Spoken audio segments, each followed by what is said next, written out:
Well, they were able to act out their mission, which was beginning with strong faith. It's the faith of what they truly believed in doing the will of God that stimulated everything that they did. So faith is very, very deep and important. They were able to see the good in everyone. That's another big fact. No matter who it was, they saw only the good in the person. So that was a big plus.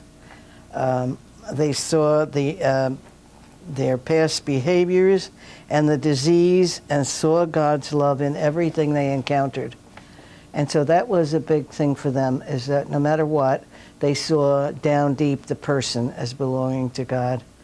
And that, to me, had a lot to do with mercy, because they just felt that whatever came up, they were always ready to forgive. So that's a big one.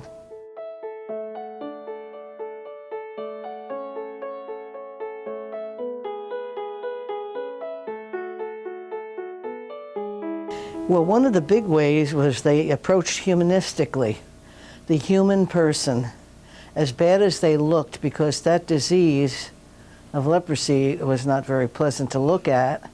And the people that went there naturally didn't want to be there, but they were forced into it. So you have to know that underneath it, there had to be some anger.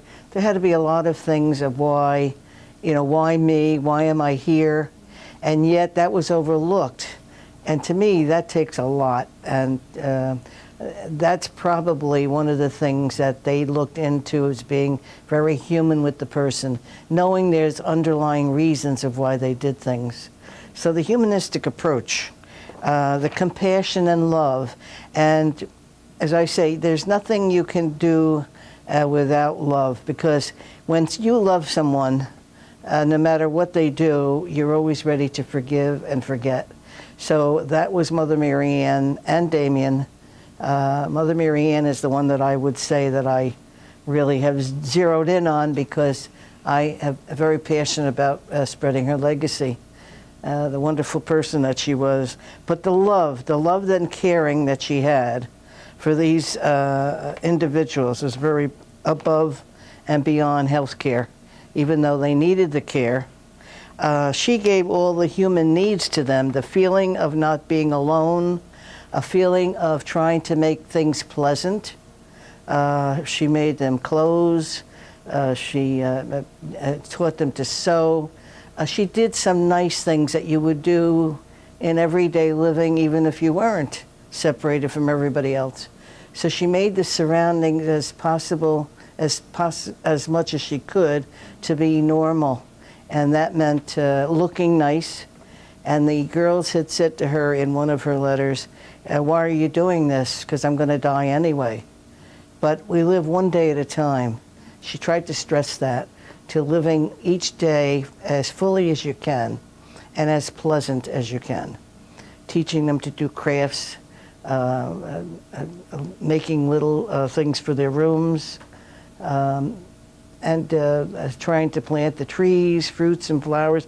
So the surrounding areas they tried to keep as normal as possible. The dignity and respect that she had, I think, was outstanding.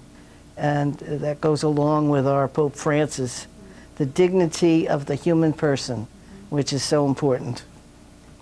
And to make it as much family as possible. They were just taken away from their family. So she understood that and tried to make that as much as she could, as possible as she could.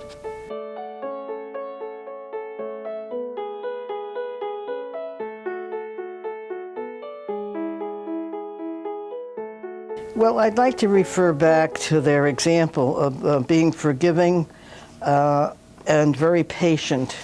They were very forgiving if they were, if somebody took something out on them that they didn't like. They tried very, very desperately to be very forgiving and to not make that a point of not talking to me. Sometimes that might happen. Always in a loving, forgiving way, assisting them in ways to do good and to be good. Always trying to help them to be good. The example of loving your neighbor and being a friend. Being part of a family, even away from your immediate family, was, I think, uppermost in Mother's mind, to be able to be there for them. There had to be a lot of loneliness, and I think she understood that. So that's a very, very important thing about mercy and forgiveness, which I say the Pope is giving the example now, very much so. Always thinking of others. She never thought of herself. And she was often not feeling well. Early on, she had tuberculosis, and they said every so often she was, spitting up blood and whatnot. And the care of herself was never first, which is normally a mother does that, always thinking of their children first. So she always thought of them as her children and to love them. And doing God's work. She always considered doing God's work as being very important. So that's, to me, very extraordinary, and I think that's helped her in her sainthood, that we recognize that in her as a special lady. Her compassion, her caring, her sympathy, everything that you could think of, her compassion was very outstanding for others. And I think when you don't put yourself first, there's something about that makes you more happy and able to do for others. So I hope that that's what we do and what we try to teach others who come into this museum. This museum is a part of trying to keep her legacy alive. And so that's what we're trying to do here. When people come in, we try to get them to relate in their own lives some of the things that maybe their journey, their spiritual journey, what's that like? And to go over your life up to now and see where you fit in and maybe are able to improve through her example.